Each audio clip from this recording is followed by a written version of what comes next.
My name is Solomon Romney. I live in Albuquerque, New Mexico.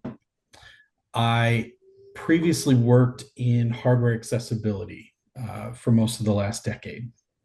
So, and I was born limb different. So, uh, I've had a disability from birth. So, growing up, I'm a cisgender, straight, white male from Utah, which is a state and a society that is built to be very supportive of people like me.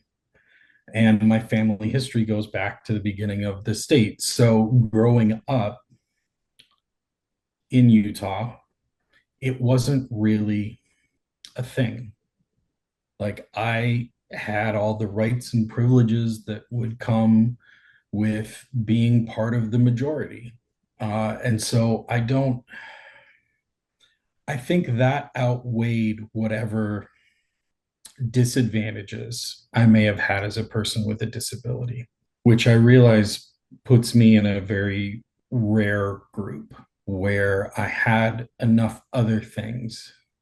Didn't have money. We were not economically well off, but it didn't prevent me from getting an education.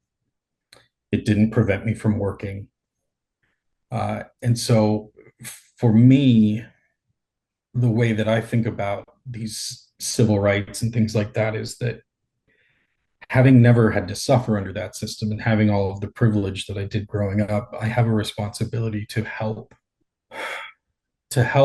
safeguard the rights of others who didn't have that privilege. So for a long time I didn't think of myself as a member of the disability community because that was not a word we ever used when I was growing up. It wasn't a part of my identity until I turned 30. We made a foundation specifically to try and give adults that sense of community. And it's what's really, I think, sort of fascinating is that every time we have a get together, these folks who are in their 30s, 40s, 50s, 60s will go, "This is the first time I've ever met another limb different adult in person. This is the first time I've ever been in a group where I'm not the only one."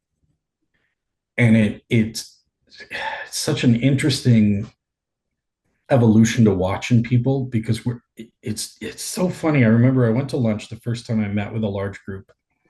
We went to lunch and we were all sitting at the table hiding our limbs. We were all behaving like we would in a masking covering kind of way. And I just laughed. And I went, "Gang, if ever there's a place where we can just be ourselves, like this is it."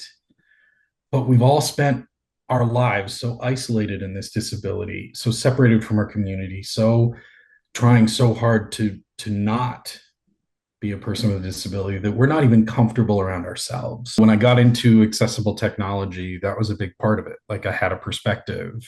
Um, when I got into theater, it was in spite of it. What was interesting about theater was there were certainly moments where it proved beneficial. There were certain plays and things like that that actually having a limb different actor for a particular character made it more dynamic, more real. So my specialization's in Shakespeare. So like Richard III as a character is really twisted. He's a hunchback and they pick on him. And having someone with an actual physical disability play that role makes it a lot. It makes the audience a little more uncomfortable, which is a great thing. Because then you can sort of reframe the entire conversation. And yes, he's a horrible person, but he's horrible because everyone picks on him because of his disability. And so it really casts that entire story in a different light. Um, I think it I think it's made me more compassionate. I think being on stage got me over a lot of that because it was really hard to hide my hand. So I think compared to a lot of my peers, I'm a lot more comfortable being out and open. It's been part of my career for so long that I'm a lot more outspoken about it. I'm comfortable with photographs and all those things. And I think sometimes I forget that the rest of them aren't there. And so I tend to run a little far ahead and I have to remind myself to slow down.